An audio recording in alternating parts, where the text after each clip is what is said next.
கேட்டுக்கொண்டதற்கிணங்க மக்களவை தேர்தலை நான் போட்டியிடுறேன் அப்படின்னு சொன்ன அண்ணாமலை அதை ஏற்றுக்கொண்டு களம் கண்டார். இப்ப பாஜக தலைமை மத்திய அமைச்சர் பொறுப்பை கொடுக்க முன்வருது அப்படின்னா இவர் நிராகரிப்பதற்கான காரணம் என்ன? மாநில தலைவர் அப்படின்ற பொறுப்பை காட்டிலும் MOS அப்படின்றது அதே அளவுக்கு பாலிட்டிக்கல்லா ஆக்டிவா இருக்க முடியாத பதவி அப்படின்னு கருதுறாரா? இல்லை எனக்கு இன்னும் இங்க வாய்ப்பு இருக்கு, இன்னொரு சான்ஸ் கொடுங்க அப்படின்னு மறைமுகமா மத்திய அரசுக்கு பாஜக அரசுக்கு சொல்றாரா?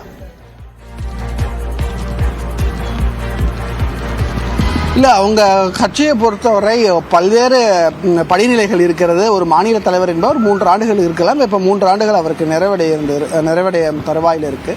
அப்படி அவருக்கான அந்த கால அவகாசம் நீட்டிக்கும் பொழுது அடுத்த ஒரு 2 வருஷங்களில் சட்டமன்ற தேர்தலும் தமிழகத்தில் வர இருக்குது. அப்படி சட்டமன்ற தேர்தல் வரும் பட்சத்தில் இங்கே தமிழகத்தில் ஒரு ஆழமான மாற்றத்தை தங்களால் கொண்டு வர முடியும் என்ற பாஜகவினர் நம்புகிறார்கள். அதற்கான பணிகளையும் செய்து வருகிறார்கள். நாடாளுமன்ற தேர்தல் அவர்களுக்கு அது கை கொடுத்துருவதாகவும் அவர்கள் உறுதியாக சொல்கிறார்கள். ஏனென்றால் 2ஆம் இடத்தில் இந்த 7 இடங்களில் வந்ததை மிக உத்வேகமாக நாங்கள் பார்க்கிறோம் என்பதை பாஜகவினர் சொல்கிறார்கள். அதே நிலையில் ப்ராமினன்டான ஃபேஸஸ் அந்த தேர்தல் நின்னதை பார்க்க முடிஞ்சது. சட்டப்பேரவை தேர்தலுக்கு முன்பாக இந்த கட்டமைப்பை வலுப்படுத்த வேண்டியது, உதாரணத்துக்கு சொல்ல வேண்டாம், பூத் கமிட்டி அமைக்க வேண்டியது, அதே போல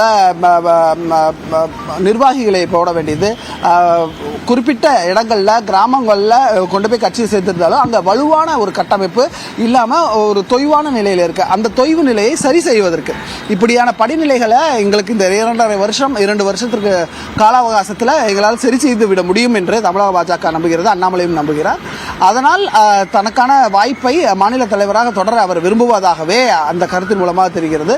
நீங்கள் சொல்வது போல மத்திய அரசு சார்போ அல்லது தலைமை பாஜக அவருக்கு மத்திய அமைச்சர் பதவியை கொடுப்பதற்கு முன் வந்திருக்கிறதா என்பதும், அவர் அதற்கு என்ன சொல்ல போகிறார்கள் அப்படி ஏதாவது பேச்சுக்கள் எழப்பட்டதா, அவரிடம் அது குறித்து பேசப்பட்டதா என்பதை அண்ணாமலையும் தெளிவுபடுத்த வேண்டியிருக்கிறது.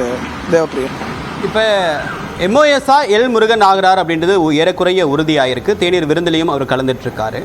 தமிழ்நாட்டிலிருந்து ஏற்கனவே தமிழ் சவுந்தரராஜன் அவர்கள் கவர்னராக இருந்தாங்க. கூட்டணி கட்சியாக இருக்கக்கூடிய ஒரு பலம் பொருந்திய கட்சி அப்படின்னு பார்க்கும்போது அது பாட்டாளி மக்கள் கட்சி. அவர் ராஜ்யசபா உறுப்பினராக இருக்காரு. இப்போ இருக்கக்கூடிய ஃபர்ஸ்ட் பேட்சில் கேபினெட்டில் MOSஆ நிறைய பேர் கூட்டணி கட்சிகளுக்கு வாய்ப்பு அப்படின்றது கொடுக்கப்பட்டிருக்கு. ஸோ பாட்டாளி மக்கள் கட்சியுடைய சார்பாக அன்புமணிக்கு பர்த் ஏதாவது கொடுக்கப்பட வாய்ப்பு இருக்கா? தேர்தலுக்கு முன்பு பேச்சுவார்த்தையில் ஒரு உறுதி கொடுக்கப்பட்டதாக சொல்லப்பட்டது. அதோடைய ஸ்டேட்டஸ்கோ என்ன சுபாஷ்? அப்படி கொடுத்திருந்தால் இன்று தேநீர் விருந்தில் பாமக சார்பாக அன்புமணியும் கலந்திருக்க வேண்டும். அப்படி யாரும் இல்லை, கலந்து கொள்ளாமல் இருக்கிறாங்கன்னு பார்க்க முடியுது. ஏன்னா இன்னொரு பக்கம் சிராக் பாஸ்வான் பார்த்தோம், மற்ற கூட்டணி கட்சிகள், அதே போல் சிவசேனாவுடைய நிர்வாகிகள்லாம் அந்த பிரதமர் கொடுத்த தேநீர் விருந்தில் பங்கேற்றாங்கன்ற பார்த்தோம். ஆனால் அதே நேரத்தில் பாட்டாளி மக்கள் கட்சியை சார்ந்தவர்கள் இல்லை. அதே போல் நீங்கள் கேட்கும்பொழுது பிரதிநிதித்துவத்தின் அடிப்படையில் ஏன் மற்ற பாஜகவினருக்கு கொடுக்கவில்லை என்பதும் ஒரு கேள்வியாக இருக்கிறது. இதுக்கு பாஜக தலைமைதான் பதில் சொல்ல வேண்டும். தமிழக பாஜகவோ அல்லது அகில இந்திய பாஜகவோ பதில் சொல்ல வேண்டும். இப்படி ஒரு நெருக்கடியும் இருக்கிறது மத்திய பாஜகவுக்கு. ஏனென்றால் அவர்கள் எதிர்பார்த்தது கிட்டத்தட்ட 340 சீட்ஸுக்கு மேலே ஜெயிப்போம் அப்படின்னு எதிர்பார்த்தாங்க. அவங்களுக்கு அந்த 100 சீட்டுகள் குறைந்து வெறும் 240. இப்போ கொலேஷன் கவர்மெண்ட்ல வந்திருக்கக்கூடிய கூட்டணி கட்சிகளில் டிடிபி, அதே போல சிவசேனா அவங்களுடைய ஆதரவோட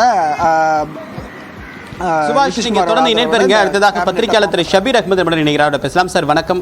மத்திய அமைச்சர் ஆகிறீங்களா அப்படின்ற ஒரு கேள்விக்கு இல்லை அப்படின்னு அண்ணாமலை எக்ஸ்க்ளூசிவா பதில் சொல்லியிருக்காரு. இதை சார்ந்த டெவலப்மெண்ட் என்ன உங்களுக்கு?